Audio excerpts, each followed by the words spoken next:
welcome back our audience to Season 7 of Tech Conversations, presented by the Florida International University Radcliffe Art and Design Incubator. It is my pleasure today to welcome a friendly face. You might have seen us together before doing some interviews for Inspiccio and ArtSpeak. I want to welcome in Ray Elman. What a treat, Ray. How are you? It's so much fun to do anything with you, Maggie.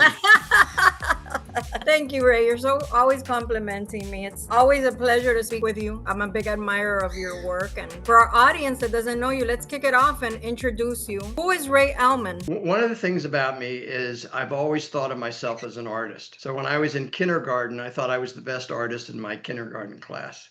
And didn't we all?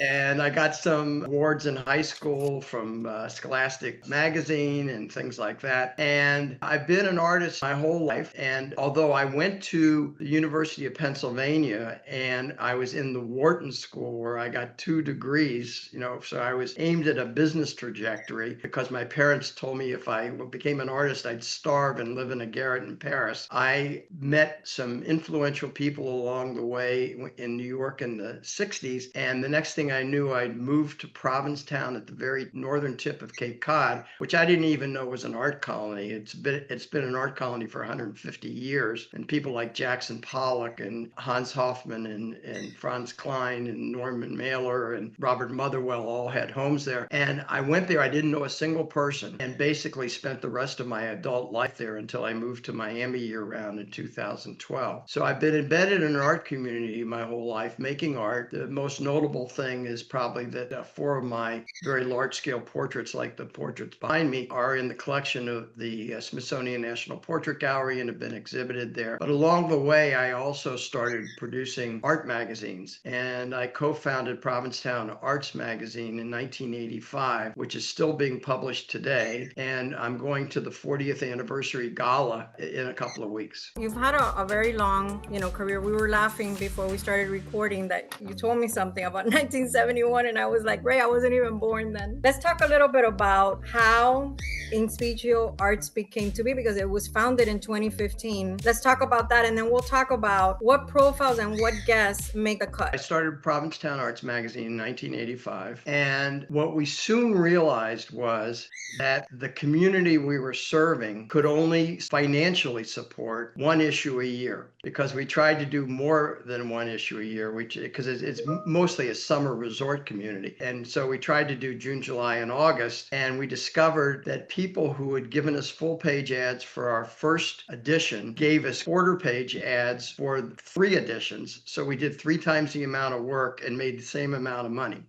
That's when we went to an annual magazine, and it's been an annual ever since. People in Provincetown refer to it as the yearbook of Provincetown. And so I had the idea of producing magazines in other cities. These are print magazines. And I'm from Cincinnati, Ohio. So at that point, I knew the mayor of Cincinnati, somebody I had grown up with. So I decided, well, Cincinnati, and I also knew somebody who was in the arts writing for Cincinnati Magazine. So I made her the editor of Cincinnati Arts. I started Cincinnati Arts in 1988, and we produced 2 editions. I don't know if you'll know who these people are, but one with Jim Dine on the cover, who's from Cincinnati, he's a major 20th century artist, and one with Suzanne Farrell on the cover, who was one of Balanchine's primary muses at the New York City Ballet. And then my son was born in 1989. I said, I got too many balls in the air, none of which are profitable, and none of which am I going to make enough money to pay for his education or anything like that. So I gave up the magazines after he was born. And so from 1990 onward, I mainly did some occasional writing and some occasional editing, but not much. We bought a place in Miami in 2001, and I looked around and I'd never seen a city explode like this, and a set of art communities explode across all disciplines. It was breathtaking. And I thought, this is going to become one of the most important art communities, not just in this country, but in the world. And then when we decided to move here year round in 2012, I thought, well, why don't I start an art publication here? The one thing that Miami was missing was a high quality, in-depth arts publication. So as I was thinking about that, I also have been doing this portrait series, and I've done 500 large-scale portraits of people mainly in the arts. And the first person I wanted to do a portrait of was Richard Blanco, was the poet Richard Blanco, because I see him read a poem at Obama's inauguration. And so I said to him, Richard, I like to start off with a photograph, and then they're eventually painted. And I like to set it in a place that is meaningful to the person I'm making the portrait of. And I said, well, what's a meaningful spot for you? And he said, La Carreta. La Carreta. He used to be a civil engineer, and he would go there for coffee every morning. Yeah. So that's where we did it. And not only did I make a portrait of him, but it became a cover of one of the early issues, one of the early editions in Speech. So how do you connect with Florida International University? I'm talking with him, and I'm telling him about my idea of starting a magazine. And he said, oh, you should talk to my friends at FIU. And the person he put me in touch with was a guy named John Bailey, who's an artist who teaches in the Honors College. And he and John sometimes collaborate on images where John creates the image and Richard's poetry gets embedded into it somehow. And so I met with John, and then one thing led to another. And the next thing I knew, I was in the office of Brian Schreiner, the dean of the college of now called the of Architecture, Communication Plus the Arts. And Brian said to me, this is in 2014, this is exactly what I want to do. It's already in my strategic plan through the year 2020, and you don't have to sell ads or anything like that. We'll sponsor it. And of course, selling ads is the worst part of doing a magazine because it's so distasteful in so many different ways. And so I said, okay, this is for me. And that's how we got started. And at that point, I wasn't employed by FIU, but by 2015, I was. And we started doing the magazine, working with people who were already employed by the dean's office. So I don't know if you ever knew him. There was a guy named Manuel Perez Trujillo, Manny Trujillo, who had graduated from the architecture school, and he was a passionate videographer. And so he became my early videographer and did all the editing and everything else. And he was very talented. And there's another guy named Juan, I can't think of his last name, but he was also a graduate of the architecture school, and he worked on some of the early design. And that's how we got started. You and I did a little bit of a summary of some of the talks that you've done over the years, right? I've seen some very impactful names there, some more known than others, right? They're niche, I like to call them. So it's interesting to learn about people that you may not know about across many different disciplines. How do these profiles make the cut for ArtSpeak? The first thing I say all the time is I feel like I'm standing in front of a fire hose or a fire hydrant that's just shooting water at me. There's so many people that come to Miami or are here in Miami that are candidates for being interviewed. And in the beginning, I tried to only interview people who had connections to Miami. Either they were born and raised here, they went to school here, or they were living here now. And one of the caveats was in the beginning, we weren't going to interview anybody who worked at FIU because we weren't trying to make this a marketing magazine for FIU. It was a magazine about the arts in South Florida. And at one point, a art critic named Elisa Turner, who I've also interviewed, and she was the main art critic, the fine arts critic for the Miami Herald, said to me that Miami's like a tidal space. Talent comes in, they give us some of their culture, they do their thing in Miami, they take away Miami's culture and bring it back to wherever they live. And so that made it fair game to interview anybody in the world that happened to come to Miami. And because of the events, the major events that happen here, like Art Basel, like the Miami Book Fair, which is the largest book fair in the United States, like the Miami International Film Festival, and a whole bunch of other film festivals, there's constantly people in the arts coming through here. And also because FIU happens to have one of the best architecture schools in the world. I mean, that is off the charts in terms of their credentials. You see a lot of interesting architects that come through. And the same with all the other disciplines. There's just so many people. So basically, I pick the people I want to interview in several different ways. One is I always do a set of interviews, somewhere between 10 and 15 interviews at the Miami Book Fair. And they send me a list of all all the authors that are going to be there. And I just go through the list, and I'm ashamed to admit this, but I start off with, okay, I know who that is. I know who that is. I know who that is. And some of them are my friends, by the way, because I've been part of a literary community, especially in Provincetown, for a long time. So some of the people who come through here are people I've known for decades. And that makes it kind of more interesting to interview because I can get into stories that wouldn't necessarily surface if I hadn't known them so long.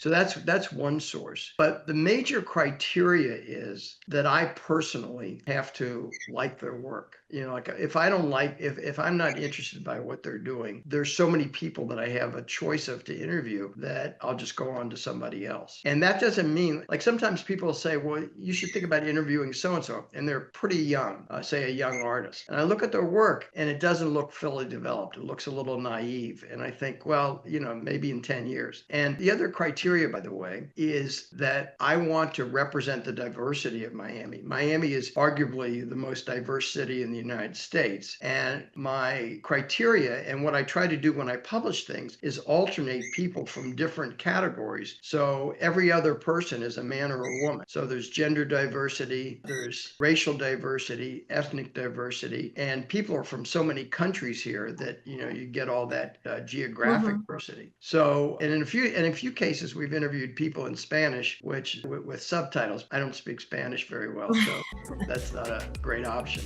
Ray, I mean, I've seen and listened to a lot of the ArtSpeak guests. Which one has been the most fascinating, or which ones? Because sometimes we don't have just one, we have several that have been a guest on ArtSpeak. One of the people that I've come to think of as one of the best writers of all time is a guy named Lawrence Wright, W-R-I-G-H-T. I first met him quite a while ago on Cape Cod because he's good friends, and actually started a Texas monthly magazine with my dear friend Daniel Okren, who was the first public editor of the New York Times after the Jason Blair scandal. And I think he must have been visiting Dan, and there was this kind of art salon on the Cape, and Larry Wright was there, and got a chance to meet him, but I didn't really get to know him. And then I saw that he was going to present at the Miami Book Fair, and I'd already read his Pulitzer Prize winning book, The Looming Tower, which is about the evolution of Islamic jihad from the end of the Second World War through the World Trade Center. And what I've come to appreciate about Larry Wright is, number one, his research is off the charts. So one of the questions I asked him in the interview is if he cooperated with the CIA and the FBI and whatnot when he was doing his research. And he said, no, they didn't want to talk to me at first until they discovered that I had better information than they did. That's incredible. He had better information than the actual federal agencies. So an example of his research is when he wanted to learn more about Osama bin Laden, he befriended the husband of Osama bin Laden's favorite sister and got him to ask the sister questions about Osama bin Laden. So he got information that nobody else had. Wow. And things like that. And just to give you an example of his storytelling, he started off, I don't know if he was living in the Austin area. He started off working for Texas Monthly. Actually, there's a couple other people there I was friends with. And then he got a gig at doing stuff for Rolling Stone magazine. And at the same time, Tina Brown, who was then the editor-in-chief of Vanity Fair, asked him to write a story about Ross Perot, who was running for president. That's right. Remember Ross Perot. And Rolling Stone was really happy with what he was doing.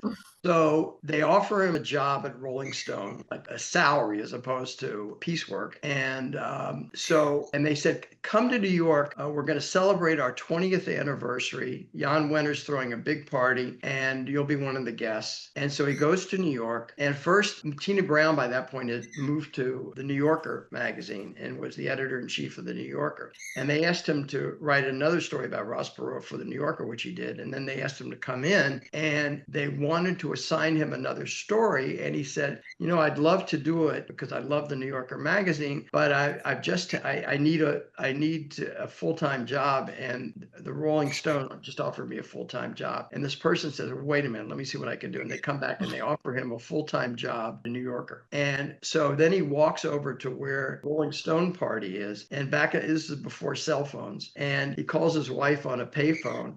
I'm paraphrasing the story he tells in ArtSpeak. And he says, honey, I just got offered a job at the New Yorker. And she says, well, if that's what you want to do. and he says, "Don't you know me at all?"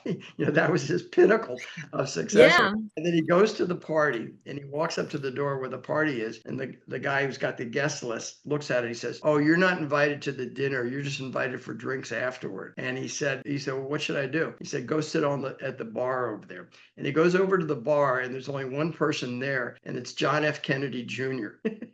So he sits there chatting with John F. Kennedy Jr. And why he was not let into the dinner, I don't know. And just then the doors burst open and Hunter Thompson, I don't know if you know who he is, but a really wild and crazy guy, comes bursting out of the room with his classic cigarette holder, and he's really pissed off. And he's got Keith Richards from the Rolling Stone with him. And he walks up to the bar and somebody says, "What's wrong?" He said, "Well, I made this portrait of Jan and I gave it to him. And it turns out he made a portrait of Jan, shot it full of bullets and poured goat's blood on it. That was his way of making the portrait." And Jan says to him, I can't accept this portrait right now. I'm sitting next to Yoko Ono." And that's when Larry Wright says to himself, "What am I doing here? This is not me." And he gets up and leaves. And then, he's been doing his other stuff ever since then. And he's written movies and he's written fantastic books. I'll just give you one more example of what a good writer he is. He wrote a book a novel called The End of October. And it was about a pandemic. And this was before COVID. And it goes through all the things of how a pandemic starts and grows and spreads around the world. And it was really good book. And then COVID happened. And he wrote a nonfiction book called Season of Plague or something like that. And it's all about what happened with COVID. And I'm thinking, do I really want to read another book by the same guy about a pandemic? And I thought, I'll do it anyway. And I start to read it. And he's such a good writer that it was totally engrossing, total page turner. And that's the kind of writer he is. So that's an example of somebody that most people may not have heard of, but is an off the charts talent. So I think from having talked to you before about some of the guests that you've had on ArtSpeak when we used to do our little summary, I feel like some of the guests are also like you're just talking about Lawrence Wright right now and these details about meeting, John F. Kennedy Jr. and all these kind of interesting little facts that I think make the stories even more unique. So it's not just this person. Look at all this other stuff that we learn about him. Otherwise, we wouldn't know these details, right? In a setting like ArtSpeak. So let me add a couple things. What's also interesting is most of the people that I interview weren't born with a silver spoon in their mouth, or in Donald Trump's case, a golden spoon. And they have overcome diversity to become successful. So one example of that is I interviewed Robert Battle, who's the artistic director of the Alvin Ailey Dance Theater Company. He was a former dancer and is still a choreographer. And the story he tells is that he was so bow-legged growing up that he had to wear braces on his leg. And as a result, he was bullied in school. Mm-hmm. And so he picked the biggest guy in his class to be his protector. And that guy said, "My father teaches martial arts. You should go to some of his classes." And learning martial arts is what gave him confidence in his body and turned him into a dancer. So you got stories like that. Another example is I'm deeply involved with the Hampton House, which was a kind of nondescript mid-century modern motel during the Jim Crow era. But it was the place during the Jim Crow era when world-famous Black entertainers like Louis Armstrong, Count Basie, Duke Ellington, Ella Fitzgerald, Nina Simone, on and on and on and on, and up to Aretha Franklin and people like that, they could perform on Miami Beach, but they weren't allowed to stay there. And they slept at the Hampton House. And there's a movie called One Night in Miami, which started off as a play, which is about the night that Cassius Clay won the heavyweight championship from Sonny Liston at the convention center on Miami Beach, but was not allowed to sleep on Miami Beach. And he stayed at the Hampton House. And so I'm deeply, deeply involved in the Hampton House. And what I'm surprised by, and this is one of the great things that a publication like ArtSpeak can do, is how many African Americans who grew up in Miami never heard of the Hampton House. And in my story, I called it the most important nexus in African American history in the United United States. And I quite often ask people when I'm interviewing them if they grew up in Miami and they're African American, have you ever heard of the Hampton House? The New World Symphony asked me to interview a retired astronaut named Winston Scott, who had given a talk during a weekend of concerts of what I'll call celestial music. And he talked about being in space. And so I interviewed him for ArtSpeak. And at the very end, I said, have you ever heard of the Hampton House? And he said, as a matter of fact, I'm a jazz trumpet player. And when I was a teenager, the bands used to let me sit in with them at the Hampton House. So you get, when you get into all these stories that aren't necessarily the stories that people would tell NBC News or something like that, because most people don't interview people for as long as I do. Right. And so you get stories like that, and that's what makes things really rich. I've done over 500 video interviews. And so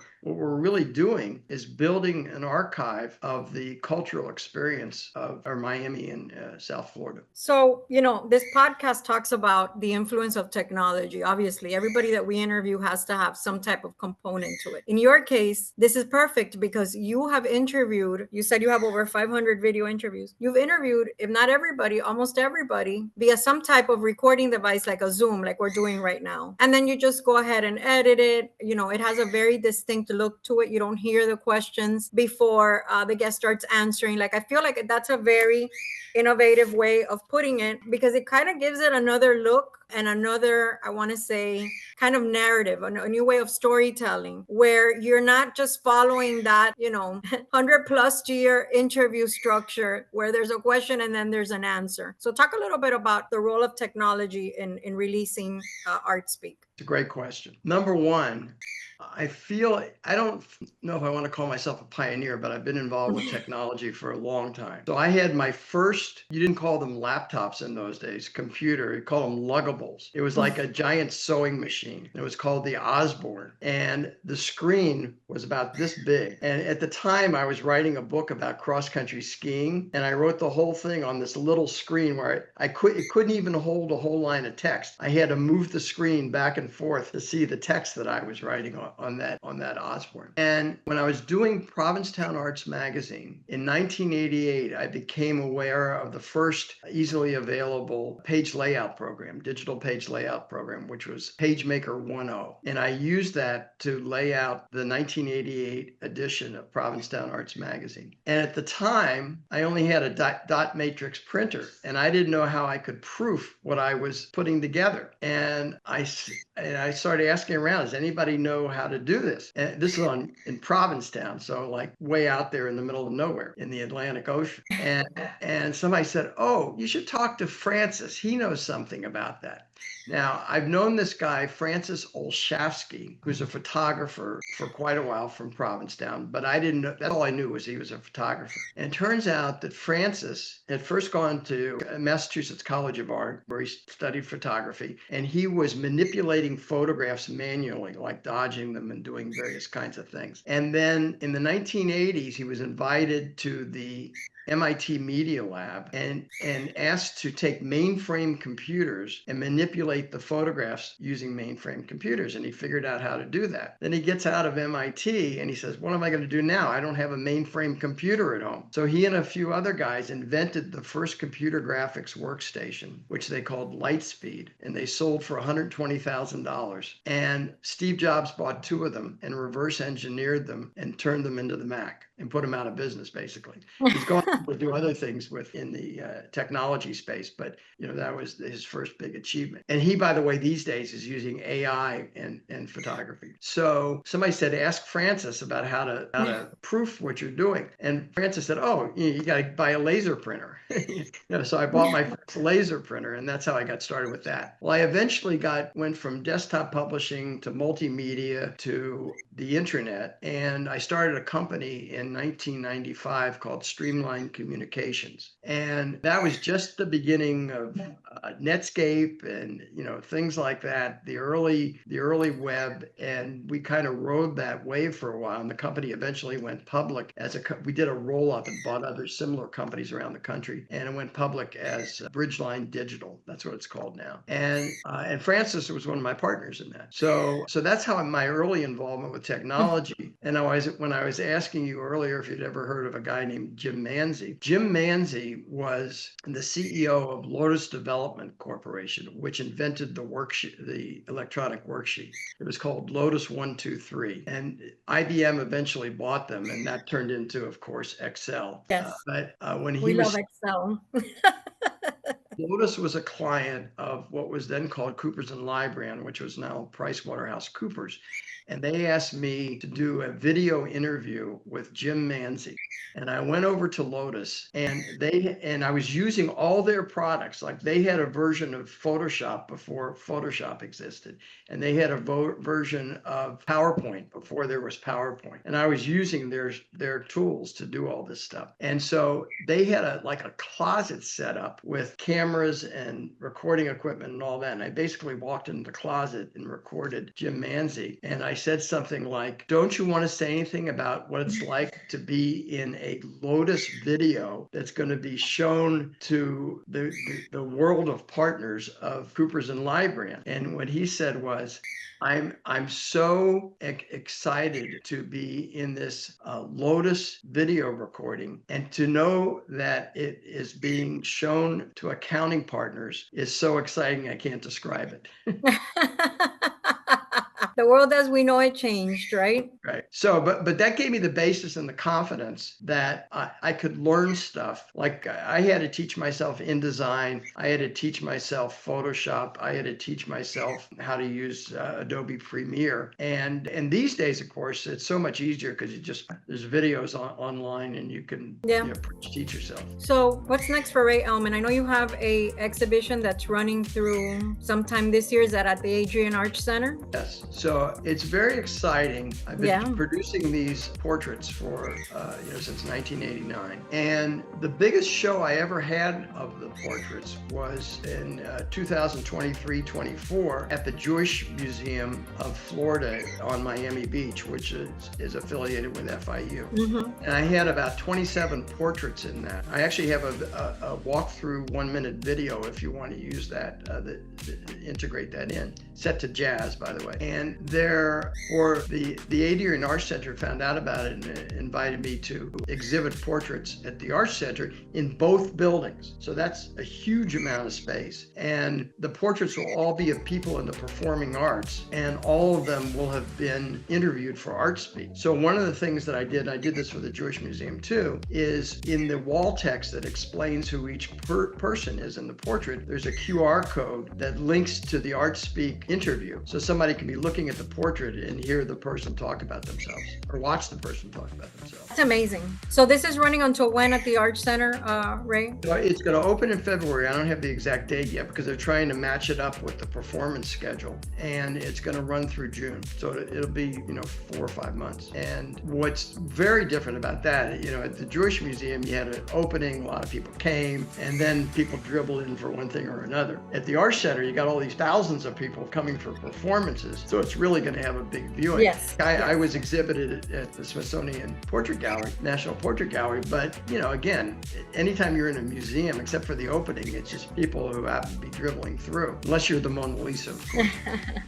and something gets thrown at you, even as the Mona Lisa. So Ray, ArtSpeak is also available on the App Store, is that correct? Right. There's two major ways to view ArtSpeak. One is we have a website that's artspeak.fiu.edu. If you type that into the URL space, that'll come to it. And what we do there is we have 7 featured videos on the homepage, and then I never take anything down. So there's hundreds of videos that are categorized. The other thing I do, by the way, I started a interactive division of a very high-end boutique HR company called Cambria Consulting. And the founders of Cambria Consulting were at the birth of something called competency models. And what that means is that you interview the best performers in any role in any organization and identify from their stories what are the skills and behaviors that they have that make them the best. And in particular, what's the 20% difference that they're doing that makes 80% difference in them being the best. And then you recruit people to those standards, you hire people to those standards, and you train people to those standards. So I'm trying to apply that to the arts, and instead of calling it a competency model, which is offensive to some people, I call it a success profile. And every one of our video clips, our 10,000 video clips because of our presentation format, is labeled with a success factor. So one is, for example, seize the moment.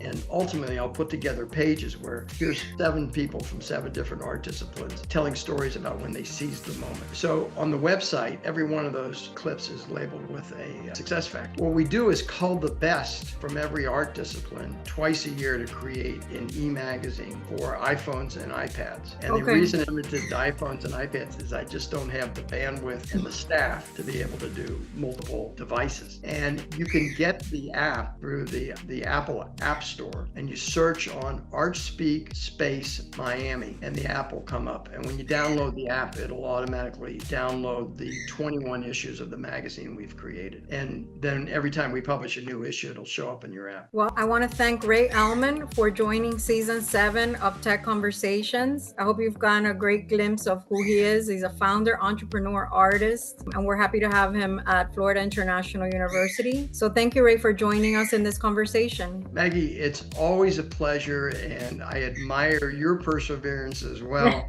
Having 7 years is a big accomplishment. Thank you, Ray. We'll see you soon.